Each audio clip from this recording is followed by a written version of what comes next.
मिळू शकतं अर्थसंकल्पाचं सविस्तर विश्लेषण तुम्ही जय महाराष्ट्रवर पाहत राहा। तर निर्मला सीतारामन काही वेळापूर्वीच अर्थमंत्रालयातून बाहेर पडलेले आहे। इथे अधिकाऱ्यांशी त्यांची चर्चा झाली आणि त्यानंतर राष्ट्रपती भवनात त्या पोहोचल्या।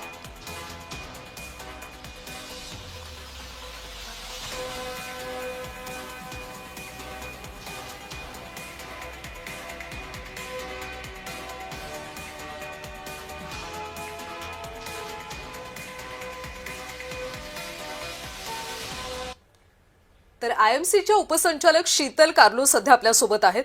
तर शीतलजी, तुम्हाला नेमकं काय वाटतं की आजच्या अर्थसंकल्पातून काय मिळेल? सर्वसामान्यांना दिलासा मिळेल असं चित्र पाहायला मिळते का? एक प्रकारे ज्या पद्धतीने आपण आर्थिक पाहणी अहवाल पाहिला होता त्यातून असं दिसतंय का आजच्या अर्थसंकल्पात नेमकं काय मांडलं जाईल?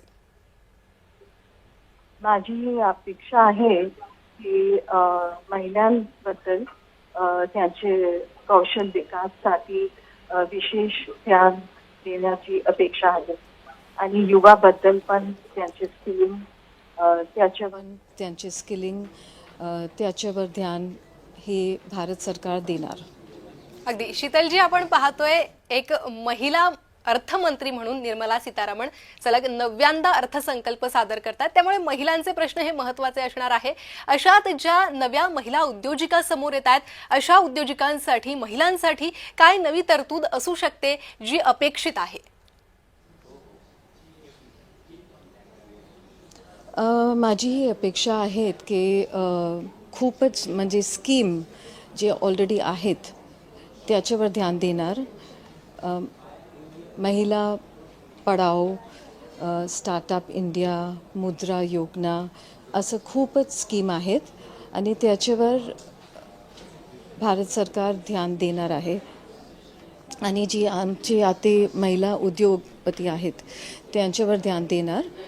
इंडस्ट्री पार्क्स, त्यांची स्किलिंग्स, त्यांची सुरक्षा हे सगळ्यावर त्यांची विशेष ध्यान देणार आहेत भारत सरकार। शीतलजी, रोजगार वाढीसाठी काही विशेष तरतुदी केल्या जातील असं वाटतंय का? हो, आम्ही सगळ्यांचे रोजगार नाही बघणार तर इकॉनॉमी कशी वाढणार? भारत सरकारची फोकस आहेत त्याच्यावर। शीतलजी, आपण जर पाहिलं तर गेल्या काही वर्षांपासून भारत सरकारनं कुटीरोद्योगांना समोर आणण्याचा प्रयत्न केलेला आहे। आपण पाहतोय आपला देश हा संपन्न मानला जातो अशा सगळ्या उद्योगांमध्ये अनेक छोटे छोटे व्यवसाय आहे, घरगुती व्यवसाय आहे। त्यामुळे ह्या व्यवसायांना तरी कुठेतरी पुश मिळावं किंवा त्यांना संधी मिळावी यासाठी काय महत्त्वाचे निर्णय हे घेतले जाऊ शकतात असं वाटतं? तुम्ही बघणार तर लास्ट वर्षांमध्ये पण हे याच्यावर फोकस होतं आणि हे वर्ष पण सगळं लहान उद्योगपतीवर फोकस आहेत।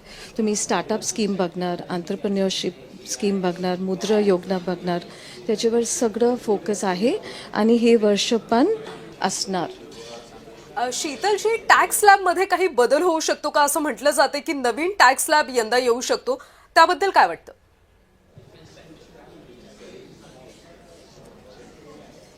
टॅक्स रिबेटमध्ये मला जास्त चेंज नाही वाटत। कदाच जे टॅक्स स्लॅब आहेत त्याच्यावर थोडंसं ध्यान शिफ्ट असणार पण जास्त नाही।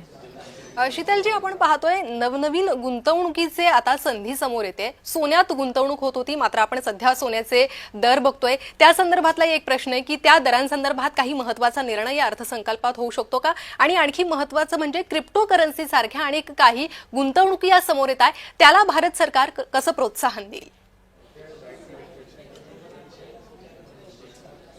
बघा, डिजिटलायझेशन, क्रिप्टो हे सगळं प्रोग्रेसिव्ह मोड आहेत। ह्याच्याबद्दल फोकस आहे पण क्रिप्टोसाठी आय थिंक ते लोक वेट करणार। नक्की शीतलजी, आपण ज्या पद्धतीने पाहतो की आंतरराष्ट्रीय बाजारामध्ये सध्या रुपया घसरतोय आणि डॉलरच्या तुलनेत रुपया अतिशय कमकुवत झाल्याचं आपण पाहतोय, त्या सगळ्या दृष्टीनं काही तरतुदी होऊ शकतात का अर्थसंकल्पात? आता हे मार्केट सगळं असंच आहेत. गोल्ड वाढणार तर डॉलर कमी होणार, हे तर मार्केटच्या वरती आहे. आणि ट्रम्प प्रशासनानं ज्या पद्धतीने टॅरिफ लावलेत त्याचा परिणाम भारतावर आपण सगळेच सध्या पाहतोय, त्यामुळे त्या दृष्टिकोनातून काही पावले उचलली जातील का? बघा, हे आमचे भारत सरकारची फोकस खूपच छान आहेत. कुठे काय पण असणार, आम्ही मेक इन इंडिया, आमचे स्किलिंग, आमचे कारोबार त्याच्यावर ध्यान देऊन आमचे टॅक्सेशन जे एक्सपोर्ट इम्पोर्टचे टॅक्सेशनचे रिबेट आहेत त्याच्यावर फोकस करणार, तर आम्हाला काही फरक नाही पडत. केंद्र सरकारकडून नेहमी सांगितलं जातं की आत्मनिर्भर भारत, आणि त्यामुळे त्या दृष्टिकोनातून नेमकी इथल्या उद्योजकांसाठी काही भरीव अशी तरतूद यंदाच्या अर्थसंकल्पात असेल का? हो, ऑलरेडी ते आहेत ना. मेक इन इंडियाला खूपच स्कीम आहेत, स्टँडअप इंडिया आहेत, आंतरप्रन्युअरशिप युवा शक्तीसाठी स्कीम केलेले आहेत, आणि जे आमचे MSMEs आहेत त्यांचे पण PLI स्कीम्स आहेत. आणि खूपच फोकस भारत सरकारची मेक इन इंडिया, आत्मनिर्भर भारतवर आहे.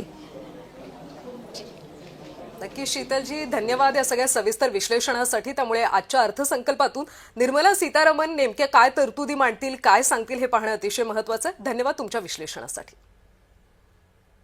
तर दुसरीकडे एक महत्त्वाची बातमी आता समोर येते. केंद्रीय मंत्रिमंडळाच्या बैठकीला सुरुवात झालेली आहे. अर्थसंकल्पाला थोड्याच वेळात मंजुरी मिळणार आहे. आज देशाचा अर्थसंकल्प मांडला जाणार आहे आणि त्याआधी केंद्रीय मंत्रिमंडळाच्या बैठकीला आता सुरुवात झाल्याची माहिती मिळते. या केंद्रीय मंत्रिमंडळाच्या बैठकीमध्ये बजेटला मंजुरी दिली जाईल आणि त्यानंतर हा अर्थसंकल्प मांडला जाणार. काही वेळापूर्वीच निर्मला सीतारामन अर्थ मंत्रालयातून बाहेर पडल्या.